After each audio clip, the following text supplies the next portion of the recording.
Hello everyone, আসসালামু আলাইকুম। সবাইকে ওয়েলকাম করছি আজকের লেসনে।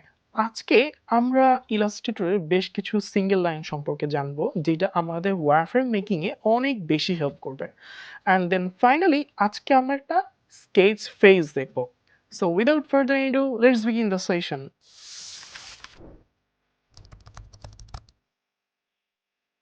সো ওয়্যারফ্রেমটা মূলত কি?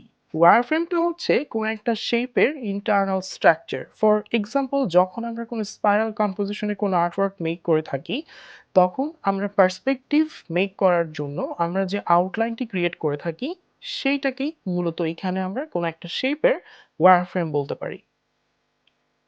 সো এই দুটো কনসেপ্ট ক্লিয়ার করার আগে আমাদেরকে বেসিক্যালি আগে লাইনগুলো সম্পর্কে পরিচিত হতে হবে। সো আমার এখানে আপনারা ইলাস্ট্রেশনের টুলবারের কিছু লাইন সেগমেন্ট দেখতে পাচ্ছেন। লাইন সেগমেন্ট টুল, আর্ক টুল, স্পাইরাল টুল, রেক্টেঙ্গল গ্রিড টুল, পোলার গ্রিড টুল। সো এই টুলগুলোর স্পেশালি শেষের দুটো টুল দিয়ে আমরা ওয়ারফ্রেমগুলো মেকিং করে থাকি অ্যাকচুয়ালি। এছাড়াও কাস্টমভাবে আমরা মেক করতে পারি। সো চলুন আমরা আগে টুলগুলোর বৈশিষ্ট্যগুলো জেনে নিচ্ছি। লাইন সেগমেন্ট টুল, প্রথমত ধর আমরা এখানে একটা শেপ নিচ্ছি। শেপের একটা ফর এক্সাম্পল আমাদের একটা ফিল কালার আছে, রাইট? স্ট্রোক কালার না থাকলেও চলবে, কোনো সমস্যা নেই। তো লাইন সেগমেন্ট, ধর আমি লাইন সেগমেন্ট টুলটা দিয়ে এখান থেকে এইভাবে এখানে একটা লাইন ড্র করেছি, দেন এটাকে স্ট্রোক কালার রেখেছি আমি। এখন আমি যদি শুধু এই লাইনটাকে সিলেক্ট করে আমি অবজেক্টে ক্লিক করি, দেন পাথে ক্লিক করি, দেন ডিভাইড অবজেক্ট বিলো। সো এটা যখন ক্লিক করবো দেখেন আমাদের নিচে অবজেক্টটা কিন্তু সেপারেট হয়ে গেছে। সো অনেক ইন্টারেস্টিং না? তো এইভাবে আমরা বেসিক্যালি আমাদের শেপসের কিছু কিছু অংশকে আমরা ডিভাইড করে ফেলতে পারি এই লাইন সেগমেন্ট টুলের মাধ্যমে। দেন আমরা এখানে পরের টুলটা আরেকটা কাজ আছে, সেটা হচ্ছে আমরা কিভাবে আর্ক টুলের কাজগুলো করি। আর্ক টুল বেসিক্যালি এইভাবে কাজ করে, লাইক আর্কের মতো কাজ করে, একটা কার্ভের মতো কাজ করে। একটা মজার ব্যাপার হচ্ছে, যখন আমি উপর দিক থেকে নিচের দিকে আর্ক টুলটা নিয়ে আসবো, আমি যদি আপ অ্যারো প্রেস করি তাহলে এইটার রেডিয়াসটা বেড়ে যাবে, আর ডাউন অ্যারো প্রেস করলে রেডিয়াসটা কমে যাবে, ঠিক আছে? সো আমরা যেকোনো একটা রেডিয়াস রেখে দিব, দেন আমি চাইলে এই কালারটাই দিতে পারি আই প্রেস করে। অ্যান্ড দেন যদি স্ট্রোক কালার রাখতে চাই রাখতে পারবো, কোনো সমস্যা নেই। দেন পয়েন্টসটা বাড়িয়ে দিচ্ছি। আমরা যদি ইউনিফর্ম থেকে উইথ প্রোফাইল 1 দিয়ে দিই, সো লুক এট দিস, এটা কিন্তু আমাদের ওয়ান কাইন্ড অফ একটা স্মুথনেস ক্রিয়েট করতে পারি আমরা এই আর্ক টুলটার মাধ্যমে। এছাড়াও আমরা কিছু কিছু জায়গায় আর্ট টুলটাকে একটু ডিফারেন্টভাবে ইউজ করি, বাট এটা খুব বেশি ইউজ করা হয় না এই জন্যই, কারণ আমরা সবচেয়ে ইম্পর্টেন্ট টুল পেইন্ট টুলটা দিয়ে আমাদের নিজেদের মতো করে কাস্টমভাবে এই আর্ট টুলটা মেক করতে পারি। সো আই থিঙ্ক বুঝতে পারছেন যে এক একটা টুলের এক একটা ক্যারেক্টারিস্টিক্স। দেন আমাদের টুলটা হচ্ছে স্পাইরাল টুল। স্পাইরাল টুলটাও অনেকটা এফিসিয়েন্ট রোল প্লে করে, স্পেশালি যখন আমরা সেন্ট্রাল কম্পোজিশনে কোনো কিছু করি কিংবা স্পাইরাল কম্পোজিশনে কোনো ইলাস্ট্রেশন মেক করি। তো স্পাইরাল কম্পোজিশনের জন্য এই টুলটা অনেক বেশি এফিসিয়েন্ট রোল প্লে করে। সো স্পাইরাল টুলটা কিভাবে কাজ করে চলুন আমরা দেখে নিচ্ছি। স্পাইরাল টুলটা সিলেক্ট করে আমি ফর এক্সাম্পল আমি কালারটা চেঞ্জ করছি, দেন আমি উপর দিক থেকে মাউসটা নিচের দিকে ড্র্যাগ করে যখন আমি আপারও প্রেস করব, তখন দেখেন স্পাইরাল টুলটা কি আমাদের অনেক বেশি ভ্যালু কমতেছে বাড়তেছে, কারণ আমি ট্যাবের পেনটা ইউজ করছি। বাট আপনি যদি মাউসটা ইউজ করেন, দেখবেন আমি যদি লেফট বাটনটা ক্লিক করে উপর দিক থেকে নিচের দিকে ড্র্যাগ করি, দেন আপ অ্যারো প্রেস করলে আমাদের প্রত্যেকটা সেগমেন্টে স্পাইরালগুলো কিন্তু বাড়তেছে, ঠিক আছে? সো এইভাবে আমরা স্পাইরাল টুল দিয়ে কাজ করতে পারি। আমাদের লোগোর কিছু কিছু কাজ আছে, আমাদের ব্যালেন্স ঠিক রাখার জন্য এই টুলটা আমরা ইউজ করি। দেন রেক্টেঙ্গুলার গ্রিড টুলটা নিয়ে যদি একটু কথা বলি, অনেক ইন্টারেস্টিং একটা টুল বেসিক্যালি ওয়ারফ্রেম মেকিং এর জন্য। সো চলুন আমরা শুরু করে দিচ্ছি। স্ট্রোক কালারটা ব্ল্যাক, ফিল কালারটা নান রাখি। যদি আমরা এই টুলটা দিয়ে উপরের দিক থেকে নিচের দিকে ড্র্যাগ করি, মাউসের লেফট পয়েন্টটা যদি আমি ধরে রেখে কিবোর্ডের আপ অ্যারো প্রেস করি, দেখবেন হচ্ছে আমাদের কি রোগুলো বাড়তেছে। আবার রাইট অ্যারো প্রেস করলে আমাদের কলামগুলো বাড়তেছে, লেফট অ্যারো কমতেছে, ডাউন অ্যারো আবার রোগুলো কমতেছে। সো এইভাবে আমরা আমাদের কলামগুলো ইনক্রিজ ডিক্রিজ করতে পারি। So I think this is quite enough for our lecture. So এইটা যাওয়ার পর একটা জিনিস খেয়াল রাখবেন, এটা কিন্তু একটা wireframe one kind of. So এইটাকে যখন আমি কোনো একটা পার্সপেক্টিভ কিংবা কোনো একটা ডেপথ অ্যাপ্লাই করব, সো আমাকে এখানে কি করতে হবে, আমাকে এখানে মেশ অ্যাড করতে হবে। সো আমরা শেপটাকে সিলেক্ট করে যদি অবজেক্টে যাই and then envelope restore make with মেশে ক্লিক করি, তো এখন এখানে একটা ভ্যালু বক্স আসবে যে এই অবজেক্টটাকে আমরা আসলে কয়টা মেশে ডিভাইড করতে চাই। সো এখানে স্মার্ট ভ্যালু হচ্ছে 2 আর 2। যদি আমাদের ভ্যালুটা এনাফ হয় তাহলে আমরা 2 আর 2 দিব। সো ওকে প্রেস করার পর দেখবেন যে আমাদের ২ টা কলাম ২ টা রো এড হয়ে গেছে। সো এখন আমরা যদি ফ্রি আ ডি আ হচ্ছে ডিরেক্ট সিলেকশন টুলটা দিয়ে এই যে মিডল এর পয়েন্টটা ধরে আমরা উপরের দিক থেকে নিচের দিকে নিয়ে আসি। সো লুক এট দিস, আমাদের কি মনে হচ্ছে? যে মনে হচ্ছে এখানে কোনো কিছু কি হইছে? বাড়ি খাওয়ার পর জিনিসটার ডেপথনেস টা বেড়ে গেছে। মানে ওয়ান কাইন্ড অফ আপনার যখন ফুটবল গোল বক্সের মধ্যে ফুটবলটা যে পাঞ্চ করে তখন কি হয়? নেটগুলো বাঁকিয়ে যায় না? সো ওয়ান কাইন্ড অফ এরকম যে আমরা এই টুলটা দিয়ে এইরকম ওয়্যারফ্রেম মেকিং এর মাধ্যমে আমাদের কিছু ইলাস্ট্রেশন অনেক কমপ্লেক্স রূপগুলো আমরা দিতে পারি। সো এইটা একটা গেল। অ্যান্ড দেন চলেন আমরা হচ্ছে পোলার গ্রিড দিয়ে আরেকটা ট্রাই করি। সো এই কাজটা অবশ্যই মাউস দিয়ে করে ট্রাই করবেন। সো অল্টার শিফট প্রেস করে আমরা একটা পোলার গ্রিড নিচ্ছি। দেন আমরা হচ্ছে আপ অ্যারো প্রেস করে সেগমেন্ট গুলো বাড়িয়ে দিচ্ছি। রাইট অ্যারো প্রেস করে সেগমেন্ট গুলো বাড়িয়ে দিচ্ছি। যেন আমাদের মেশগুলো অনেক ভালো হয়। ঠিক আছে? এইজন্য।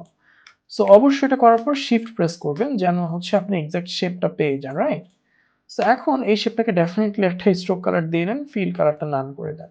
তো এখন এইখানে আমাকে মেশ এড করতে হবে। So object, envelope, distort, make with mesh. এখানে তো আমরা 2 ইউজ করেছিলাম, তাই না? কারণ এটা আসলে এই অবজেক্টগুলোর জন্য পারফেক্ট ভ্যালু। যদি আমরা 3 ইউজ করি তাহলে দেখেন কি হয়, এখানে আমাদের ৩ টা কলাম ৩ টা রো হয়েছে। দেন আমরা ফ্রি ট্রান্সফর্ম ডিরেক্ট সিলেকশন টুলে যেয়ে আমরা যেকোনো একটা পয়েন্টকে আমরা এভাবে কার্ভ করতে পারবো। I think this is not perfect. হচ্ছে পারফেক্ট করে নিতে হবে আরকি। ঠিক আছে? সো এইভাবে আপনারা মেশগুলো এড করতে পারেন। এটা আসলে অনেক কোর লেভেলের ইলাস্ট্রেশনগুলোতে আমরা এই জিনিসগুলো ইউজ করে থাকি। আবার অবজেক্ট থেকে আমরা যদি এনভেলপ, ডিস্টোর্ট, মেক উইথ মেশে যাই, যদি আমরা টু স্মার্ট ভ্যালুটা দেই এখানে, দেন ওকে প্রেস করে দেখতে পারবো যে আমরা এই পয়েন্টটা থেকে আমরা এইরকম ভ্যালুগুলো ক্রিয়েট করতে পারছি। ঠিক আছে? So this is so cool project. যখন আমরা লার্জ প্রজেক্টগুলো করব তখন এটার আমরা আরো কুল ডিটেইলিং এ জানবো ইনশাআল্লাহ। সো ফ্রেমিং এর এইটুকুই হচ্ছে আজকে গেল। সো এখন চলুন আমরা একটু লাইনের দিকে একটু ফোকাস দেই যে আমরা যেহেতু আজকে স্কেচটা প্র্যাকটিস করব। সো স্কেচটা বেসিক্যালি আমরা এখানে পেইন্ট ব্রাশ দিয়ে করব। আর এখানে ব্ল্যাকটা স্ট্রোক ব্ল্যাক রেখে দিচ্ছি। চলেন আমরা ক্যাপস লকটা অফ করে দিই। ক্যাপস লকটা অফ করলে আপনাদের এই ব্রাশের আইকনটা শো করবে। সো আমি ব্রাশটা এভাবে জাস্ট নিচ্ছি। সো একটু খেয়াল করবেন যে এখানে যেন ব্রাশ ডাবল ক্লিক করে আপনাদের ফ্যাডালিটিটা একটু কম থাকে। কারণ এই ধরনের আর্টের ডিটেইলিংটা বেশি হয় তো। সো এখানে আমরা ফ্যাডালিটিটা অলওয়েজ কম রাখার ট্রাই করি। সো এখানে রাফ স্কেচের জন্য আপনি হচ্ছে এরকম একটা স্কেচ করতে পারেন লাইক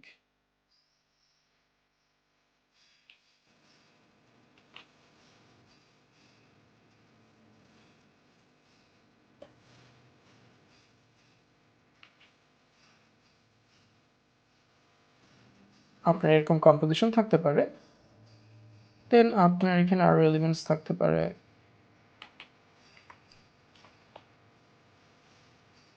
দেন আমরা এইভাবে একটা আর্ট করতে পারি এই টুলটার মাধ্যমে, রাইট?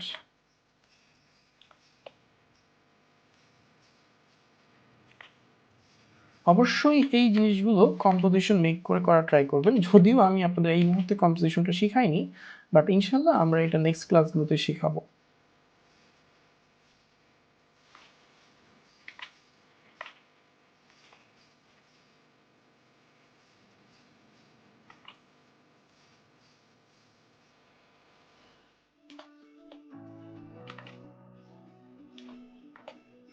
ঠিক আছে? সো লুক এট দিস, আমরা কিন্তু এখানে এখন আমাদের মতো করে স্কেচটা করে নিতে পারলাম। বাট একটু পর আমি একটা মজার জিনিস দেখাবো, ওইটা আরো অনেক বেশি মজা পাবেন আপনারা।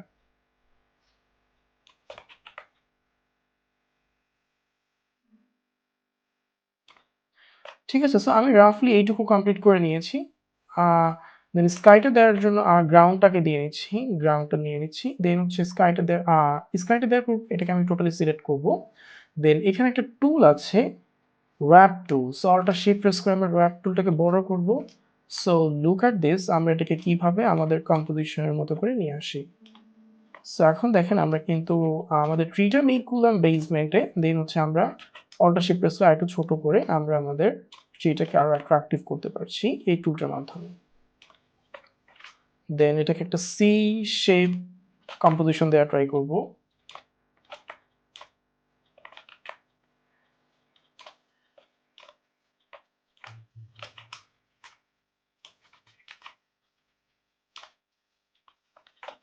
ঠিক আছে? দেন আমাদের যে অবজেক্টগুলো একটু বেশি মিসিং হয়ে গিয়েছে ওগুলো আমরা পরবর্তীতে মেক করে নিব ব্রাশ টুলের মাধ্যমে। সো আই থিংক এটা আপনাদেরকে খুব বেশি প্যারা দিবে না। যদি আমরা আরেকটু স্মুথলি করি তখন আরো এটা বেশি জোস হবে। একটা ফ্লো দেওয়ার ট্রাই করব। ঠিক আছে? এদিকে যেহেতু আমাদের টিটা লাইক এইদিকে বেঁকে আসছে, সো এদিকে আমরা একটা ফ্লো দেওয়ার ট্রাই করব যেটা আমাদের কম্পোজিশনটাকে আরো স্ট্রং করে দিবে। আবার আমরা টোটাল শেপটাকে সিলেক্ট করব, কন্ট্রোল জি দিয়ে গ্রুপ করে দিব। দেন আমরা আবার এই ব্লো টুলটা নিয়ে ঠিক এইটুকু অংশে একটু আমরা কারেকশন করে নিব। এই যে এইটুকু অংশে, কারণ এটা আসলে সি শেপটা পারফেক্ট হয়নি, সো আমরা সি শেপটাকে এখানে পারফেক্ট করার ট্রাই করবো যেহেতু এটা আমাদের সি শেপ কম্পোজিশনে আন্ডারে পড়েছে। So look at this. I think this is quite enough for this lecture. ঠিক আছে, সো এইভাবে আপনারা প্র্যাকটিস করবেন ইনশাল্লাহ। আমরা কম্পোজিশন আরো অনেক কিছু দেখব। আরেকটা জিনিস, যেহেতু আমরা এটাকে কম্পোজিশন করেই ফেলেছিলাম, সো এখানে আমি আরেকটু আপনাদের অংশটা দেখায় নিচ্ছি। সো এখানে আমরা একটা স্পাইরাল ক্লাউড দিতে পারি।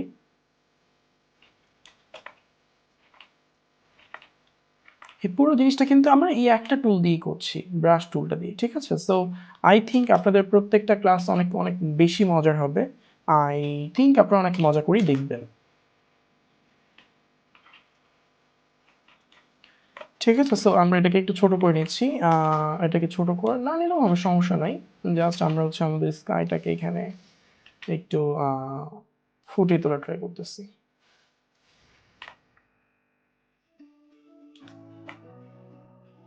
এখানে আমাদের দূরে কোনো ইয়ে থাকতে পারে। আর এখানে আমরা আরো ফোলিয়েজ এড করতে পারি।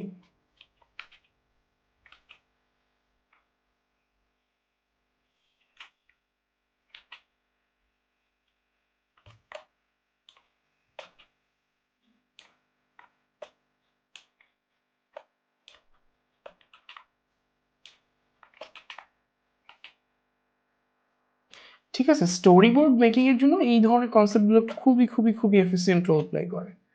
সো আপনারা অবশ্যই এই জিনিসগুলো একটু বাসায় ট্রাই করবেন, যেটা আপনাদেরকে নেক্সট লেভেল ইলাস্ট্রেশন গুলোতে অনেক বেশি হেল্প করবে আই থিংক, ইনশাআল্লাহ। ঠিক আছে? সো আজকে এই পর্যন্তই। ভালো থাকবেন সবাই, সুস্থ থাকবেন। অবশ্যই কোনো প্রবলেম হলে আমাদের যেই কমিউনিটি আছে সেখানে আপনারা এই জিনিসগুলোকে পাবলিশ করবেন। ঠিক আছে? আর ফাইল সেভ ইনফরমেশনটা আমি গত ক্লাসে যেহেতু ক্লাস নিয়েছিলাম, ওইখানে আপনারা অবশ্যই জিনিসগুলো আরো ডিটেইলিং এ পেয়ে যাবেন। দেন আপনি এই স্কেচটাকে অ্যাজ ইউজুয়াল এভাবে সেভ করে আপনার ডকুমেন্টে রেখে দিতে পারেন ইলাস্ট্রেশনের জন্য। সো আশা করি আজকের লেসনটি আপনাদের অনেক বেশি ভালো লেগেছে। দেখা হবে পরবর্তী লেসনে। সেই পর্যন্ত সবাই ভালোই থাকবেন। আসসালামু আলাইকুম।